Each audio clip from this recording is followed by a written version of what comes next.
அனைவருக்கும் நமஸ்காரம். நான் எல்லா இடத்துலையும் சொல்லியிருக்கேன். நான் படிச்சிருக்கேன், ஒரு கிளாஸ் படிச்சிருக்கேன் அப்படின்னாக்கா, என்னை பொறுத்தவரையில் 2 பேர் குருநாதர்கள். ஒன்று வந்து கோபிச்செட்டிப்பாளையம் ரகு சார். அதுக்கப்புறம் ஒரு வகுப்புன்னு போய் படித்தேன்னாக்கா ஐயா கிட்ட தான். அதுக்கப்புறம் நான் யார்கிட்டையும் படித்தது கிடையாது. இப்போ எனக்கு முன்னாடி அவர் ஜெய்பாபா கூட பேசினார், ஜாமகோலை அடிச்சுக்கிறதுக்கு ஆள் இல்லை அப்படின்னா. ஆனால் ஜாமகோல் எனக்கு தெரியாது. ஜாமகோல் வந்து எதுலேருந்து வந்ததுன்னா சமண ஆருடம் தான், லங்கா ஆருடம், சமண ஆருடம் தான். அதிலிருந்து வந்தது தான், சினேந்திர மாலை மூலயமா வந்தது தான். இது பிரசன்னத்தை பொறுத்தவரையில் பார்த்தீங்கன்னாக்கா தீர்வு உண்டு, தீர்வு இல்லைன்னு சொல்லவே முடியாது. டூ ஆர் டை அந்த கேள்விக்கு பதிலுக்கு அந்த மாதிரி விஷயம் கிடையாது. இதில் நம்ம எல்லாத்தையுமே உள்ளே இறங்கி சொல்லலாம்.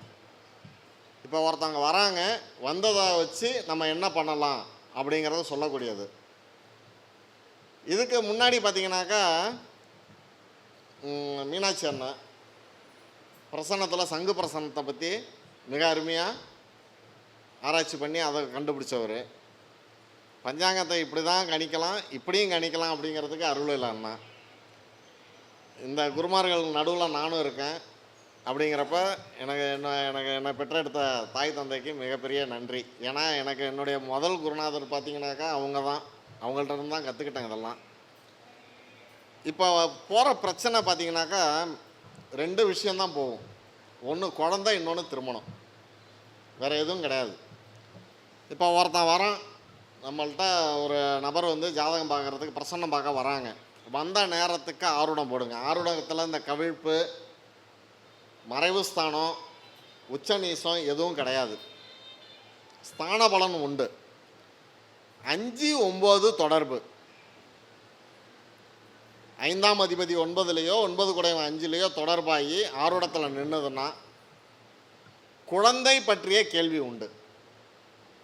அப்போ புத்திரபாக்கியம் இயற்கையாக பிறந்துருமா? 5 குடையன் 5லே இருக்குது, 9 குடையன் 9லே இருக்குது. 5 குடையன் 9க்கு போய்ட்டு 9 குடையன் 5க்கு போய்ட்டுனாக்கா குழந்தை கிடச்சிருமா அப்படின்னாக்கா கிடைக்காது.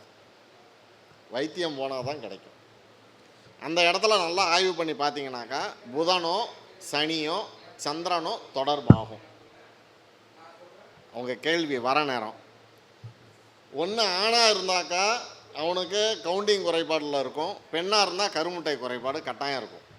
நாளில் போய் கேது நின்னாலோ சனி நின்னாலோ சந்திரன் நின்னாலோ பிசிஓடி, செவ்வாய் நின்றுதுனாக்கா சாக்லேட் சிப்ஸு, இந்த பிரச்சனையெல்லாம் சொல்லலாம்.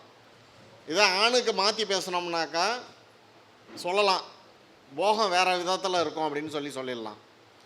அதே மாதிரி பார்த்தீங்கன்னாக்கா ஒருத்தன் வரான் 6, 12 போய் 6ஆம் அதிபதி 12லேயும் 12 குடையன் 6லேயும் போய் நிற்கிது ஆருடத்துக்கு. அவனுக்கு வசதி வாய்ப்பு எல்லாமே இருக்கும், எதுவுமே இல்லைன்னு சொல்லவே முடியாது. ஆனால் நிம்மதியற்ற தன்மை, ஏதோ ஒன்று இழந்துட்டோம். எதுக்கு இந்த பாயிண்ட் சொல்கிறேன் அப்படின்னாக்கா, சார் வந்து என்கிட்ட பார்த்துருக்கார். இவர் பார்க்கும்பொழுது என்கிட்ட அப்போ ஒரு ஆருடம் ஓடிக்கிட்டு இருந்துச்சு. எனக்கு அவர் பேர் வந்து மெமரியில் அப்படியே இருந்தது. சார் எல்லாமே இருக்குது சார், எதுவுமே இல்லை சார் அப்படின்னாரு. ஏன்னா நம்ம ஒரு பலன் பேசணும்னாக்கா அந்த பலனுக்கு சாட்சி இருக்கணும். சும்மா வாய் புளிச்சது மாங்காய் புளிச்சதுன்னு பேசிட்டு போகக்கூடாது. நீங்கள் ஆருடம் போடுங்க. 6, 12 தொடர்பாக இருந்ததுன்னா எல்லாம் இருந்தாலும் எதுவுமே இல்லாத போன்ற ஒரு வாழ்க்கை, போலித்தனமான வாழ்க்கை வாழ்ந்து கொண்டு இருக்கிறாருன்னு அடிங்க. புள்ளக்குட்டி இருந்தாலும் சரி, பிள்ளைங்களாலும் நிம்மதி கிடையாது, பொண்டாட்டியாலும் நிம்மதி கிடையாது, அப்பா அம்மாவாலும் நிம்மதி கிடையாது. சொத்து இருக்கா, அந்த சொத்துலேயும் பிரச்சனை இல்லைன்னு சொல்லுங்கள், சொல்ல மாட்டாங்க. 6, 12. அதே மாதிரி 6ஆம் அதிபதி 11ல் தொடர்பாகி 11, 6ல் வந்துட்டுன்னு வச்சிங்களேன், அவனுக்கு குடும்பம் அமைகிறதே கஷ்டம். கல்யாணம் பண்ணாலும் ஓடி போயிடுவான், அல்லது மனைவி தங்க மாட்டாங்க. இது எல்லாமே பிரசன்னத்துக்கு தான். ஜாதகத்தோடு மேட்ச் பண்ணாதீங்க. வந்ததுக்கு 4 பாயிண்ட் வேணும் இல்லைங்களா? அதே மாதிரி 7ஆம் அதிபதி லக்னாதிபதியோட சாரத்தில் போனாலோ அல்லது லக்னாதிபதி 7ல் போய் நின்னாலோ 7 லக்னமும் போய் ஒன்றா சேர்ந்து நின்றுதுன்னு வைங்க, எந்த ஸ்தானத்தில் 3, 6, 8, 12 நின்றுதுன்னா அவனுக்கு புத்திர பாக்கியம் தாமதம், மனைவி இருதாரத்தில் போகும். அண்ணா ரைட்டா? மனைவி இருதாரத்தில் போகும், அல்லது அவன் பொண்டாட்டி இருந்தாலும் ஒரு வப்பாட்டி வச்சு வாழ்ந்துகிட்டு இருக்காங்கிறது கன்ஃபார்மாக அடித்து பேசலாம். இரவல் பிள்ளைக்கு தந்தை, மைனூட்டாக சொல்லணும்னாக்கா இரவல் பிள்ளைக்கு தந்தை எப்படி? லக்னாதிபதி 7ஆம் அதிபதி 3, 6, 8, 12. 3ல் போனால் வீரியம் மட்டம், 6ல் போனால் தைரியம் குறைவு, 8ல் போனால் கள்ளத்தனம், 12ல் போனால் எதுவுமே இல்லை, வருமானம் இல்லை. அதுக்கு அடுத்தது பார்த்தீங்கன்னாக்கா ஒரு 3 குடையவன் போய் 12க்கு போனாலோ 4 குடையவன் 10க்கு போனாலும் அற்ப புத்திரம், ஒரு குழந்தை தான். அந்த குழந்தையால் சுகத்தை அனுபவிக்க முடியுமானா முடியாது. திரும்ப சொல்லிட்டேன், ஜாதகத்தோட மேட்ச் பண்ணாதீங்க, அந்த நேரத்துக்கு வரக்கூடிய கோச்சாரத்துக்கு உண்டான பலன். நம்ம பையன் கேட்டான், குருஜி இத்தனை பாயிண்ட்டை சொல்கிற, நான் எப்படி எதை படிக்கிறது, எப்படி மெமரியில் வச்சுக்கிறது அப்படின்னு. அதுக்கு அடுத்தது பார்த்தீங்கன்னாக்கா 7, 11, 7ஆம் அதிபதி 11ல் தொடர்பு, 11ஆம் அதிபதி 7ல் தொடர்பாகி இங்கே கேதுவோ சந்திரனோ சுக்கிரனோ சம்மந்தப்பட்டுட்டுனா அவனுக்கு திருமணம் நடக்கிறது பெரிய குதிரை கொம்பு, அல்லது அடுத்த ஒரு மனைவியோட குடும்பம் பண்ணுவார்.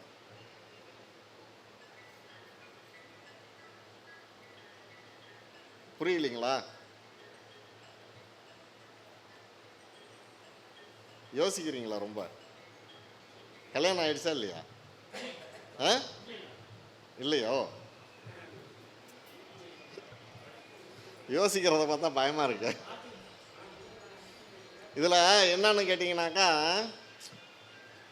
தம்பி 2வது பையனா 3வது பையனா? ஓ பாசிட்டிவா? A to B positive. உங்கள் வீட்டில் யாராவது கிட்னி ஃபெயிலியர் இருக்காங்களா? தாத்தா பாட்டிக்கு யாருக்காவது கிட்னி சம்மந்தமான பிரச்சனை இல்லை? சரி, இது ஒரு ஒரு ஒரு பலன் நமக்கு வருதுன்னு வச்சுங்களேன், அந்த எதிர்கொண்டு வரவங்களை கொண்டு நம்ம பலன் அடிக்கலாம்.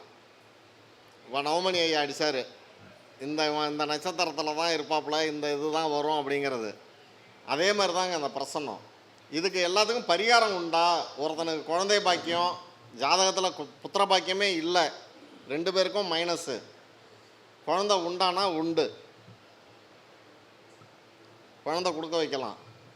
ஆனால் தீர்வு அந்த நேரம் உட்கார்ற நேரத்துக்கு உண்டான பிரசன்னத்தை வச்சு தான். 2வது பார்த்தீங்கன்னாக்கா இன்னொன்று சப்ஜெக்ட் சொன்னாங்க, இந்த கர்ம தசை கர்மா அப்படின்னு சொல்லி. இந்த பிரசன்னத்தை பொறுத்தவரையில் அவரோட மட்டும்தான், நவாம்சத்துக்கோ மற்ற விஷயங்களுக்கோ வேலையே கிடையாது. அந்த மாதிரிலாம் சொன்னாக்கா அது ஃபெயிலியர். வெறும் ராசி கட்டம் மட்டும்தான், அந்த நேரத்துக்கு ஓடுறது மட்டும்தான். இது என்னடா மாற்று கருத்தாக சொல்கிறேன்னு நினைக்காதீங்க. அந்த நேரத்துக்கு ஓடுறதுக்கு உண்டான விஷயத்தை எடுத்தோம்னா வேலை முடிஞ்சு போயிடும். இப்போ நான் காலையில் ட்ரெயினில் வரும்பொழுது ஒரு ஃபோனு, அவங்க கேட்குறாரு, நான் கேட்குறேன், ஒரு மிகப்பெரிய டெல்லியில் இருந்துன்னு வச்சுங்களேன், பெரிய ஆள் ஃபோன் பண்ணுறாரு. பண்ணோடனே சார் நான் சொல்கிறேன், உடனே எடுத்து கேட்குறேன், சார் 3 டெண்டரான்னு கேட்குறேன். ஆமாம் சார் அப்படின்னாரு. நான் சொன்னேன், எதை கூட்டினாலும் 3 வர மாதிரி பார்த்துங்க அண்ணா ஃபிகரு, எதை கூட்டினாலும் 3 வர மாதிரி பார்த்துங்க அப்படின்னா. என்ன சார் இப்படி சொல்கிறீங்க அப்படின்னாரு. சார் ஒன்றும் இல்லை, இப்போ போகிறது மகர லக்னம் ஓடிக்கிட்டு இருக்கு, 3 கூடையும் போய் 6ல் வக்கரமாக இருக்குது, எதிரி ஒன்றை விட பலமானவன், இந்த 3 மைண்ட் பண்ணி போடுங்க, கொட்டேஷன் ஆகிடும் அப்படின்னா. இப்போ ஃபோன் பண்ணார், 2 கிளிக் ஆகிடுச்சு அப்படின்னு, 1 பெண்டிங் வச்சுட்டாங்க அப்படின்னு. எதுக்காகனாக்கா நமக்கு அந்த ஓடக்கூடிய நேரம் நிலமை, அந்த ஏன் அந்த குருன்னு எடுத்தேன்னு கேளுங்க. ஏன் நாங்கள் ட்ரெயினில் வரும்போது ஏன் எதுக்க குரு சைஸில் ஒன்று உட்காந்துருந்தாங்க. இது ஒரு விஷயம் ஒன்று. அதே மாதிரி பார்த்தீங்கன்னாக்கா ஒருத்தன் வந்து நோய்க்கு வந்து கேட்குறான், நோய் வருமா வராதா? இந்த நோய் தான் வரும், இந்த நோய் வராது. நல்லா புரிஞ்சுங்க. சுக்கிரன் போய் 12ல் போய் தொடர்பாகி அது எந்த சாரத்தில் 12ஆம் இடத்துல தொடர்பாகுதோ, அல்லது 12ல் எந்த கிரகம் நின்று அது யாரோட செவ்வாயோட தொடர்பாகுதோ அதை கொண்டு அந்த நோயை சொல்லலாம். இந்த பிரசன்னத்தை பொறுத்தவரையில் பார்த்திங்கனாக்கா இந்த 12, 6 இதெல்லாம் மெயினான வேலையாக செய்யும் பொழுது அதை நம்ம சொல்கிற இதில் வந்து நூல் பிடிச்சி இழுக்கணும். இப்போ அதே மாதிரி பார்த்திங்கன்னா குலதெய்வத்துக்கு சொல்லுவோம். குலதெய்வத்துக்கு நேற்று வந்து ஒரு மிகப்பெரிய ஜோதிடர், அவர் காஞ்சிபுரத்துலேருந்து பேசினார். எனக்கு பணம்லாம் கட்டிட்டு ஒன்றும் தெரியாத மாதிரி ஜாதகத்தை போட்டு தான் பேசினார். அவர் பிறந்தது வந்து சென்னை, அவங்க அப்பா பிறந்தது ஹைதராபாட்டோ என்னமோ. அவங்க ஃபேமிலி எல்லாமே நீங்கள் எங்கெங்கே இருந்தீங்க அப்படின்னு கேட்டதுக்கு நாங்கள் எல்லாமே சென்னை ஆந்திராவில் தாங்க இருந்தோம் அப்படின்னாரு. 4ஆம் இடத்துல குரு வலிமையாக நிற்கிது. 4ஆம் இடத்துக்கு குரு வலிமையாக நிற்கிது. 5 கூடிய சிம்ம லக்கணம் ஆருடம் ஓடுனுச்சு நான் பேசுகிற நேரம். 5 கூடிய வந்து சனி போய் 8ஆம் இடத்துல போய் நின்றுட்டான். நின்ன உடனே நான் சொன்னேன், உனக்கு 2 இடத்துல குலதெய்வம், உன்னுடைய பூர்வீகம் வந்து கேரளாவில் இருக்குது, கேரளாவை நோக்கி இருக்குது, கலப்பு ஜாதி, உயர்ந்த குடி, உங்கள் அப்பா ஒரு கம்யூனிட்டி, அம்மா ஒரு கம்யூனிட்டி. ஆனால் அந்த கோயிலுங்கிறது அற்பமாக 2 இடத்துல தான் இருக்கும். நீ கேரளாவில் உள்ள கோயிலை போய் பிடிக்க முடியாது, வேணா ஒன்று பண்ணிக்கோ, மதுரை அழகர் மலையில் உள்ள ராக்காயி கோயிலை பிடிச்சிக்கோ, அதுதான் ஏன் உனக்கு தெய்வம் அப்படின்னேன். அதுக்கப்புறம் அவர் சொல்கிறாரு, நான் வந்து நிறையா பேர்கிட்ட படிச்சிருக்கேன், உங்கள்கிட்டலாம் படிச்சிருக்காரு,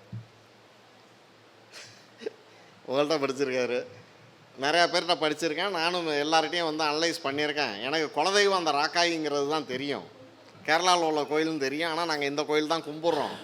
இதை நீங்கள் வந்து வீடியோவில் பேசுனீங்க, என்னடா ஒவ்வொருத்தன் ஒவ்வொரு இதாக சொல்கிறாங்க, இவர் வந்து ஆணித்தரமாக சொல்கிறாரு, இது உண்மையாக பொய்யான்னு சொல்லி உங்களை தெரிஞ்சுக்கலான்னு தான் சார் நான் இது பண்ணேன். எனக்கு ஒரே ஒரு கொஸ்டின் சார்னாரு. நான் என்ன வேலை செய்வேன் அப்படின்னு கேட்டார். நான் சொன்னேன், அரசு பணியில் இருப்பையான்னு,